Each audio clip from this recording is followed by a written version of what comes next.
Students, आज की video में हम बात करेंगे कि टैली प्राइम में सेल और परचेज की एंट्री किस तरह से की जाती है। इस वीडियो को शुरू करने से पहले अगर आपने हमारे चैनल को सब्सक्राइब नहीं किया तो आप हमारे चैनल को सब्सक्राइब कीजिए और इस वीडियो को अंत तक देखें, क्योंकि ये वीडियो आपके बहुत ही काम आएगी।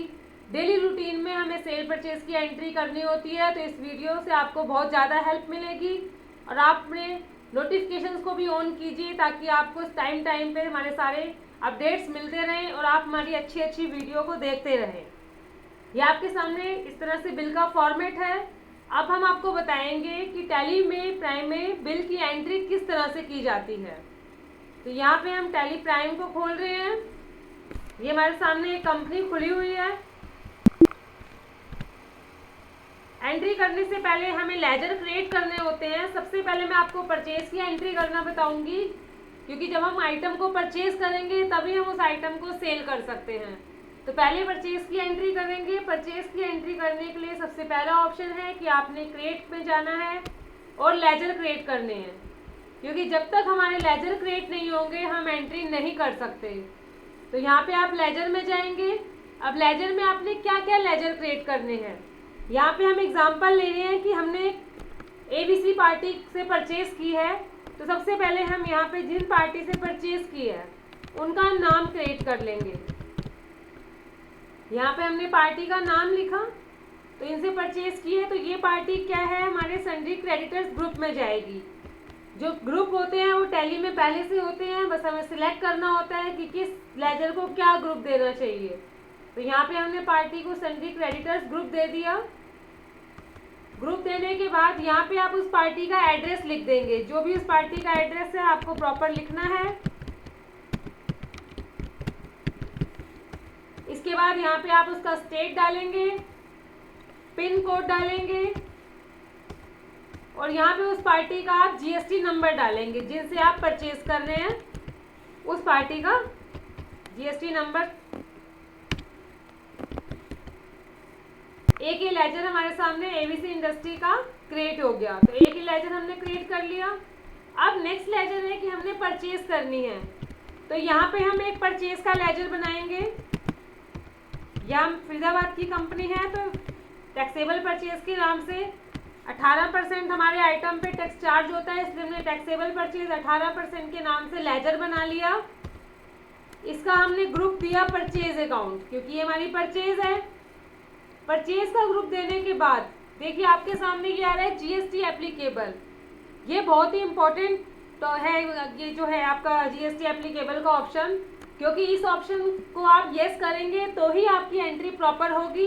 और साथ में जब कल को हमने GST डिपार्टमेंट में कोई डिटेल देनी है तो वो डिटेल भी हमारी प्रॉपर बनेगी, उसमें कोई मिसमैच नहीं आएगा। तो इस ऑप्शन को हम यूज़ करते हैं। GST एप्लीकेबल है, यहाँ पे आप यस करेंगे। जैसे आप यस करेंगे तो आपके सामने नेचर ऑफ ट्रांजैक्शन की लिस्ट खुल जाएगी। यहाँ से आपने टैक्सेबल परचेज में इसकी ट्रांजैक्शन सेट कर देनी है परचेज टैक्सेबल के नाम से। परचेज टैक्सेबल डालने के बाद यहाँ पे आपने उसका रेट दे देना है 18%। और इसके बाद हम आइटम परचेज कर रहे हैं इसलिए हम गुड्स ऑप्शन को देंगे। अगर हम सर्विस प्रोवाइड करते या सर्विस लेते तो सर्विस ऑप्शन को लेते। तो अभी हमने यहाँ पे गुड्स करके इस लेजर को क्रिएट कर लिया। अब नेक्स्ट है कि हमें इसके ऊपर टैक्स भी देना है। तो टैक्स का लेजर क्रिएट कर लेंगे यहाँ पे हम SGST और CGST के नाम से। SGST टैक्स का लेजर क्रिएट किया। इसका जो ग्रुप रहेगा वो ड्यूटीज एंड टैक्सेस रहेगा, क्योंकि ये हमारा एक टैक्स है। यहाँ पे इसके टाइप ऑफ ड्यूटी में आप GST देंगे। GST देने के बाद यहाँ पे आपको टैक्स की टाइप दिखा रहे हैं, central tax, cess, integrated tax और स्टेट टैक्स। तो SGST जैसे कि नाम से पता चल रहा है, जो SGST है वो स्टेट के लिए होता है। तो यहाँ पे हम इसको स्टेट टैक्स दे देंगे और उसकी परसेंटेज डाल देंगे और इस लेजर को हम सेव कर देंगे। अब नेक्स्ट लेजर हमारा बनेगा CGST का। CGST 9%। इसका ग्रुप पे ड्यूटीज एंड टैक्सेस रहेगा। यहाँ पे हम GST देंगे और यहाँ के टैक्स टाइप में हम सेंट्रल टैक्स कर देंगे और इसकी परसेंटेज देंगे और इस लेजर को भी सेव कर देंगे। अभी हमने बना लिया, एक पार्टी का लेजर आपके सामने बन गया है, एक परचेज का लेजर बन गया है, और एक आपका SGST का बन गया है, एक CGST का बन गया है। एक यहाँ पे मैं और लेजर बना रही हूँ फ्रेट एंड कार्टेज के नाम से, कि अगर हमारे बिल के ऊपर कार्टेज भी लगा हुआ है तो कार्टेज का भी लेजर हमने बना लिया यहाँ पे। इसका ग्रुप हमने दे दिया एक्सपेंस डायरेक्ट। अब देखिए यहाँ पे इसमें एक बात आती है GST एप्लीकेबल वाली, कि अगर आपकी बिल की वैल्यू में जो टैक्स लगा हुआ है वो कार्टेज ऐड होके लगा हुआ है या विदाउट ऐड टैक्स चार्ज किया गया है, तो उसके लिए आपको ध्यान रखना है। अगर आपके बिल में जो कार्टेज है ऐड होके टैक्स लगा हुआ है तो आपने यहाँ पे GST एप्लीकेबल वाले ऑप्शन में नॉट एप्लीकेबल देना है, और जो include in assessable value calculation for GST कर देना है। ऐसा इसलिए करना है कि अगर आप ये ऑप्शन ऑन करोगे तो आपकी जो टैक्स कैलकुलेशन होगी एंट्री में, तो कार्टेज ऐड होके वो ऑटोमेटिकली टैक्स कैलकुलेट करेगा। अगर आपने इस ऑप्शन को यूज़ नहीं किया तो आपके कार्टेज वाले अमाउंट पे टैक्स नहीं लगेगा। तो ये आपने बिल में देखना है कि अगर आपका जो कार्टेज है वो ऐड होके टैक्स लगा हुआ है तो आपने इस ऑप्शन को करना है। अगर आपका कार्टेज अलग से चार्ज किया गया, उसके ऊपर टैक्स नहीं लगा, तो आप इस ऑप्शन को एज इट इज़ रहने देंगे। तो यहाँ पे हम ये लेके चल रहे हैं कि हमारी वैल्यू में टैक्स ऐड कार्टेज ऐड होके टैक्स लग रहा है, इसलिए हमने ये दे दिया। और यहाँ पे हमने गुड्स दे के इसको बेस्ड ऑन वैल्यू, क्योंकि ये वैल्यू के ऊपर कैलकुलेट होगा, और इसको हमने सेव कर लिया। अब ये तो बात हो गई कि हमने लेजर क्रिएट कर लिए, लेकिन हमारी कंपनी को इन्वेंट्री भी अपना यूज़ करनी है, अपना सारा स्टॉक मेंटेन करना है। तो उसके लिए नेक्स्ट हम किस में जाएंगे, क्रिएट में जाके सबसे पहले यूनिट पे जाएंगे और यहाँ पे यूनिट क्रिएशन करेंगे। यूनिट क्रिएशन क्या होता है कि आपका कोई भी आइटम जो भी आप परचेज कर रहे हैं या आप सेल कर रहे हैं, तो वो आइटम किस में मेज़र होता है, कि जैसे कि कुछ हमारे आइटम किलोग्राम में होते हैं, कुछ हमारे आइटम लीटर में होते हैं, कुछ हमारे आइटम मीटर में होते हैं, तो उसकी यूनिट्स हम क्रिएट कर लेंगे। जैसे यहाँ पे हम ले लेते हैं कि हमारा किलोग्राम का हमने ले लिया एग्जाम्पल, तो किलोग्राम का सिंबल केजी रहेगा, फॉर्मल नेम में रहेगा आपका किलोग्राम। अब इसके बाद नेक्स्ट इसमें ऑप्शन आ रहा है यूनिट क्वांटिटी UQC, तो यहाँ पे भी इसके कोड को हम किलोग्राम के दे देंगे। नंबर ऑफ डेसिमल में 3, कि आपको डेसिमल के बाद कितनी वैल्यू चाहिए, तो उसके हिसाब से आप यहाँ पे डेसिमल का प्लेस दे देंगे और इसको यहाँ से हम सेव कर देंगे। तो इसी तरह से आप बाकी यूनिट्स भी बना सकते हैं। यहाँ पे हम एग्जांपल किलोग्राम का लिया तो इसलिए हमने एक ही यूनिट क्रिएट की है। अब नेक्स्ट आता है आपका स्टॉक आइटम। अब आपको स्टॉक आइटम क्रिएट करना है, तो स्टॉक आइटम में जाएंगे।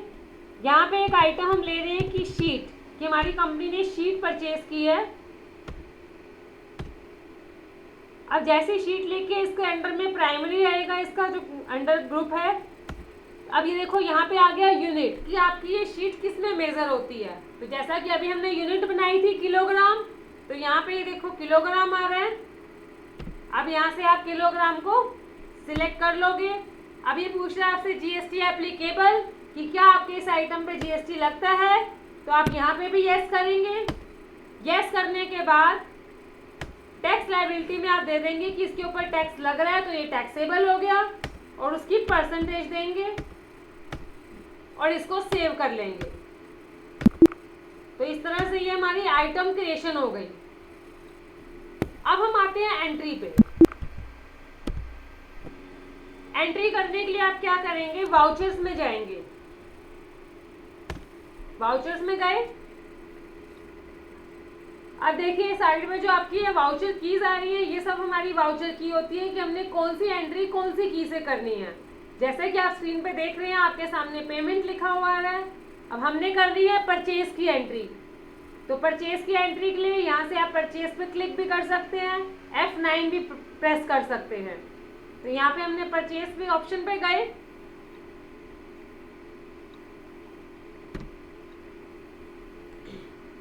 अब हमारे सामने परचेज का आ गया, वाउचर खुल के आ गया। अब यहाँ पे हम एंट्री करेंगे। अब एंट्री करने के लिए सबसे पहले आप F2 से उसके डेट चेंज करेंगे, जो भी आपकी बिल की डेट है। जैसे यहाँ पे एग्जांपल ले रहे हैं हम 1 दिसंबर का। डेट डालने के बाद यहाँ पे अपना बिल नंबर डालेंगे जो आपके बिल के ऊपर मेंशन है।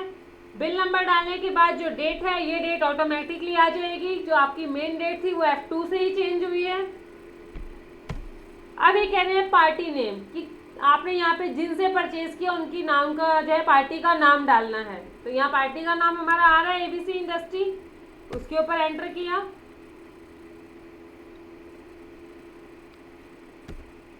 इसके बाद यहाँ पे ये डिटेल अंदर की जरूरी नहीं है, अगर आपको चाहिए तो आप फिल कर सकते हैं। आपके बिल से आपको ये सारी डिटेल मिल जाएगी कि आपका आइटम किसके थ्रू आया है, क्या उसका रिसिप्ट नोट नंबर था, किस ट्रांसपोर्ट से आया है, उसका नंबर अगर आप डालना चाहे। लेकिन ये ऑप्शनल है, आपकी मर्जी है।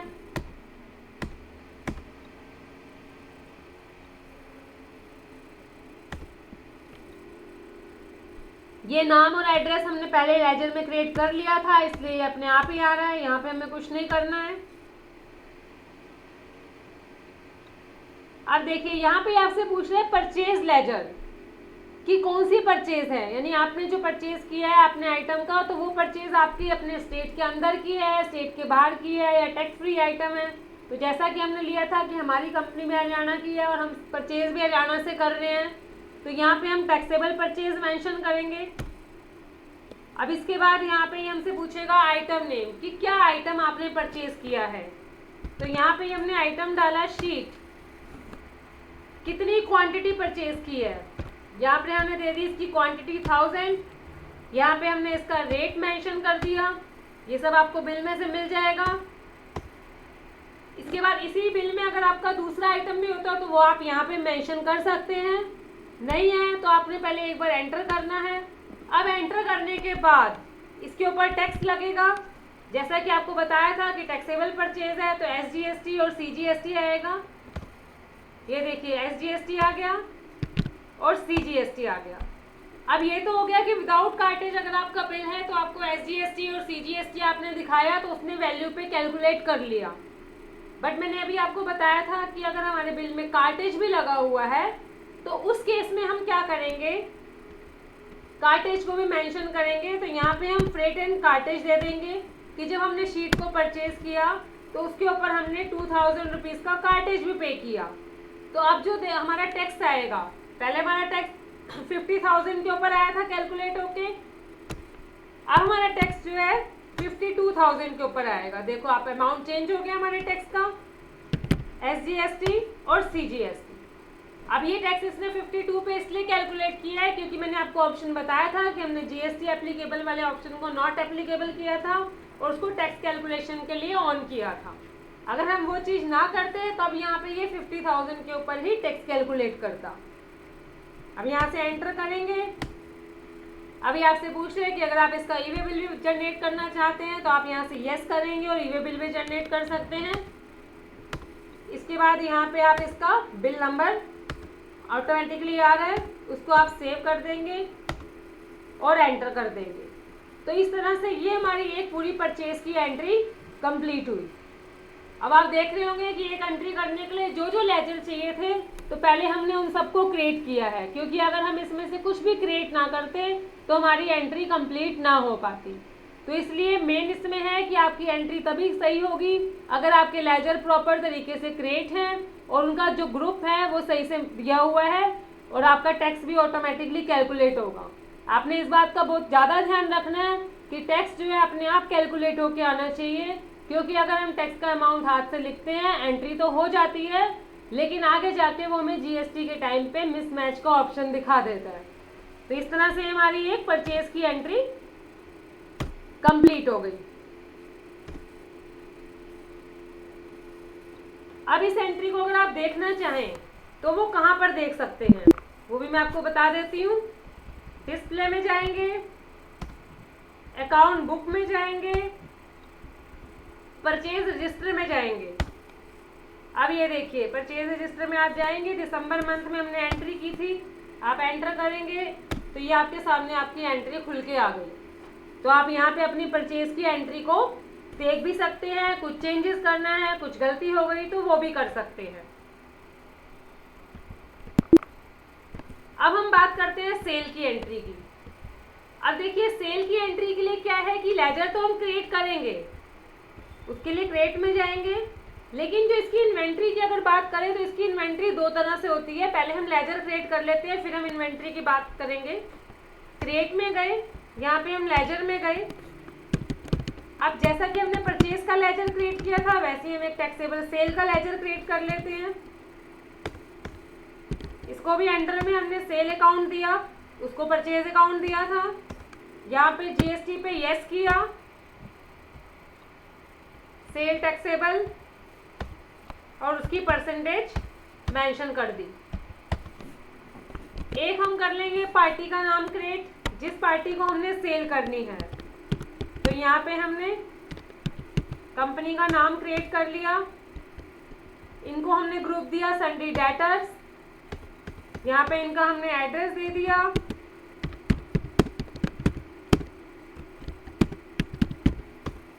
स्टेट दे दिया, पिन कोड दे दिया और यहाँ पे इनका जीएसटी नंबर भी हमने मेंशन कर दिया, जो भी उस पार्टी का जीएसटी नंबर है।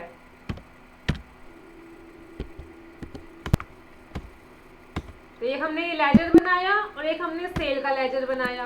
अब बात आती है टैक्स की, तो टैक्स का लेजर मैं दोबारा क्रिएट नहीं करूंगी क्योंकि मैंने एसजीएसटी और सीजीएसटी का लेजर पहले से बना लिया था।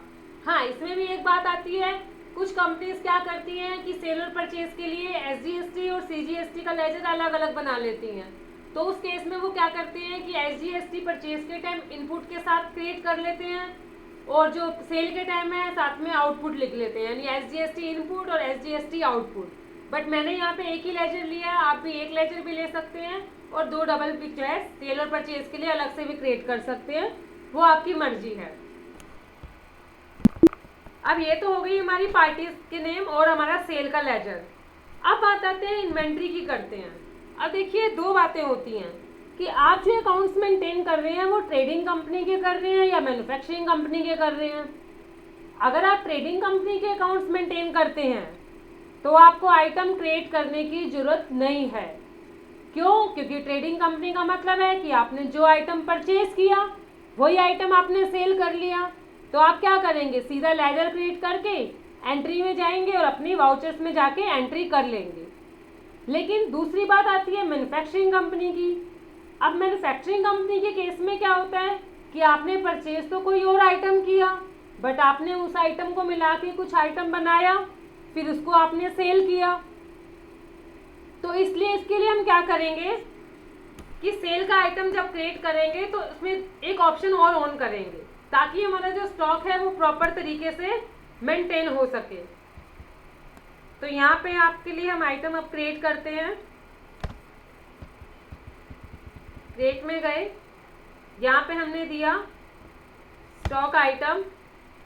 अब जैसे हम यहाँ पे ले लेते हैं कि हमने शीट जो यूज़ की थी, या आप अभी आपको समझाने के लिए मैं दो आइटम साथ में और भी ले रही हूँ, अभी परचेज वाले आइटम ही, जैसे नट ले लिया मैंने,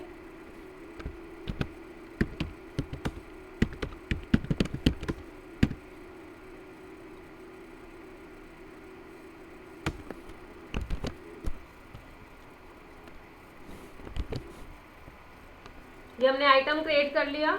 अब शीट और नट को मिला के सपोज करो हमारी कंपनी में, हम एग्जांपल ले लेते हैं, हमारी कंपनी ने एक फ्रेम बनाया, ठीक है। अब फ्रेम जब हमारी कंपनी सेल करेगी तो फ्रेम को जो बनाया है तो वो जो जिन आइटम से मिलके बनाया है तो वो आइटम भी हमारी कंपनी से कम होने चाहिए, तभी हमारा स्टॉक प्रॉपर मेंटेन होगा। तो यहाँ पे हमने ले लिया कि जब फ्रेम बनाया, फ्रेम की यूनिट दे दी। अब यहाँ पे एक ऑप्शन आता है आइटम क्रिएशन के टाइम, बिल्स ऑफ मटेरियल। वो ऑप्शन कई बार टैली में बाय डिफॉल्ट ऑन रहता है, कई बार ऑन नहीं भी रहता। तो सबसे पहले उस ऑप्शन को हम ऑन कर लेते हैं। उस ऑप्शन को ऑन करने के लिए यहाँ से हम F12 करेंगे और F12 करके यहाँ पे हम बिल्स ऑफ मटेरियल वाले ऑप्शन पे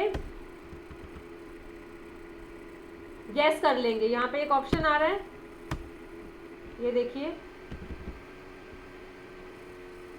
ये आप ऑप्शन देख रहे होंगे, बिल्स ऑफ मटेरियल। इस ऑप्शन को हमने यस कर लिया। यस करने से क्या होगा, जब आप आइटम क्रिएट करेंगे तो ये ऑप्शन आपका यहाँ पे यूज होगा BOM के नाम से। तो यहाँ पे हमने बिल्स ऑफ मटेरियल का ऑप्शन पे यस करना है अगर आपकी मैन्युफैक्चरिंग कंपनी है और आप सेल का आइटम जब क्रिएट कर रहे हैं। जैसे आप यस करेंगे, यहाँ पे ये आइटम का नाम दोबारा दिया, वो पूछ रहा है यूनिट ऑफ मैन्युफैक्चर, आपने कितने फ्रेम बनाए हैं। यहाँ पे अभी एग्जांपल के लिए मैं लिख रही हूँ कि हमने एक फ्रेम को बनाया। अब देखिए आपके सामने ये लिस्ट आ गई स्टॉक आइटम की। वो कह रहे हैं फ्रेम को बनाने में आपने क्या क्या यूज़ किया, तो ये डिटेल्स आप यहाँ पे मेंशन कर सकते हो। तो यहाँ पे हमने दे दिया कि जब हमारी कंपनी ने एक फ्रेम को बनाया तो उसमें 2 नट यूज़ हुए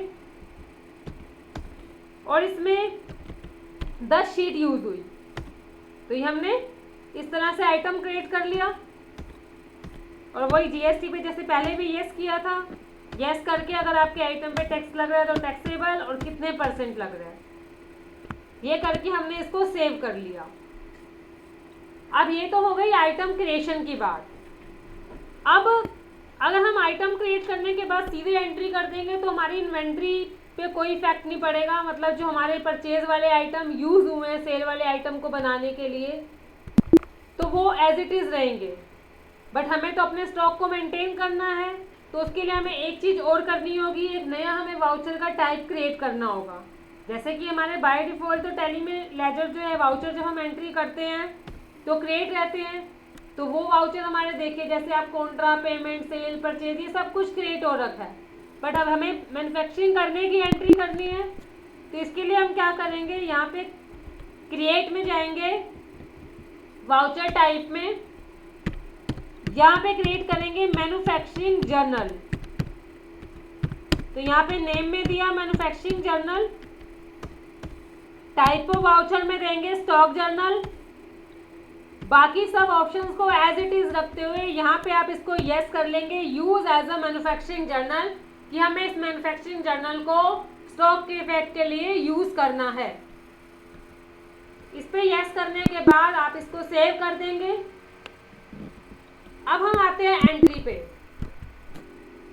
एंट्री करने के लिए वाउचर्स में गए। अब देखिए पहले आपको करनी है मैन्युफैक्चरिंग करने की एंट्री, क्योंकि आपने अभी जो आइटम क्रिएट किए थे उसमें आपने लिस्ट डाली थी कि उस आइटम को बनाने में क्या क्या लगता है। लेकिन जब आइटम हमने बनाए तो यूज हुए, उसकी एंट्री करने के लिए आपको Alt+F7 करना है। Alt+F7 में यहाँ पे देखिए आपके सामने मैन्युफैक्चरिंग जर्नल आ गया।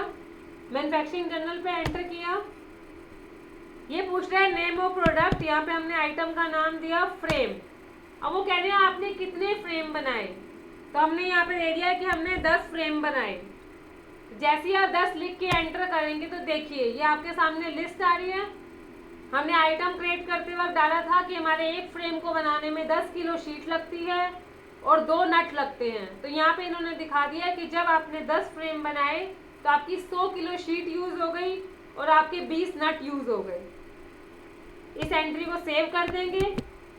ये हमारी मैन्युफैक्चरिंग की एंट्री पास हो गई। अब करेंगे सेल की एंट्री। सेल का जो हमारे वाउचर की है वो F8 है। F8 में गए, यहाँ पे सेम जैसे परचेज में था, सबसे पहले आपको डेट डालनी है। डेट डालने के बाद आपने पार्टी का नाम लिखा। अब यहाँ भी अंदर की डिटेल ये ऑप्शनल है, अगर आपको पूरी बिलिंग भी इसी में से करनी है तो आप इसमें सारी डिटेल फाइल कर सकते हैं। पूरा जो भी अंदर डिटेल है, टैली प्राइम और टैली ERP9 में बिल कैसे बनाते हैं इसकी वीडियो भी हमने पहले डाल रखी है, आप उसको देख सकते हैं कि बिल भी कैसे बनाया जाता है टैली से। इसके बाद यहाँ पे हमने अपना सेल का लेजर दिया, आइटम का नाम दिया और यहाँ पे हमने उसकी क्वांटिटी मेंशन कर दी, उसका अमाउंट मेंशन कर दिया।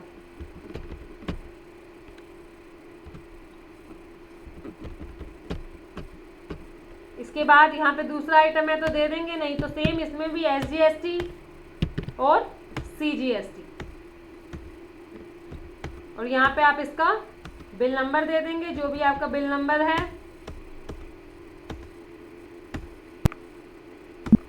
इसको हमने सेव कर लिया। अब देखिए इसको देखेंगे कैसे। एक तो सेल की एंट्री अगर आपको देखनी है तो वो कैसे देखेंगे, डिस्प्ले में जाएंगे, अकाउंट बुक में जाएंगे, सेल रजिस्टर में जाएंगे। ये देखिए आपके सामने ये सेल की एंट्री आ रही है। इस एंट्री को आप यहाँ पे देख सकते हैं।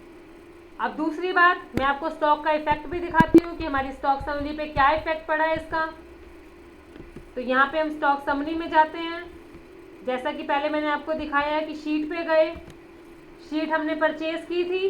देखिए 1000 किलो परचेज की थी और 100 किलो हमने फ्रेम बनाने में यूज़ कर ली, मैन्युफैक्चरिंग करने में। ये देखिए आपके सामने आ रहा है। और इसके बाद आपका यहाँ पे ये बैलेंस आ गया, 900 kg शीट आपके पास बच गई। तो इस तरह से अगर आप मैन्युफैक्चरिंग कंपनी का स्टॉक प्रॉपर मेंटेन करना चाहते हैं और उसके साथ सेल की एंट्री करना चाहते हैं तो आपको मैन्युफैक्चरिंग की एंट्री भी करनी कंपलसरी है। तो इस तरह की और भी अच्छी एंट्रीज के लिए और नॉलेज के लिए आप हमारे चैनल से जुड़े रहिए ताकि आपको नई नई अपडेट्स मिलती रहें। Thank you.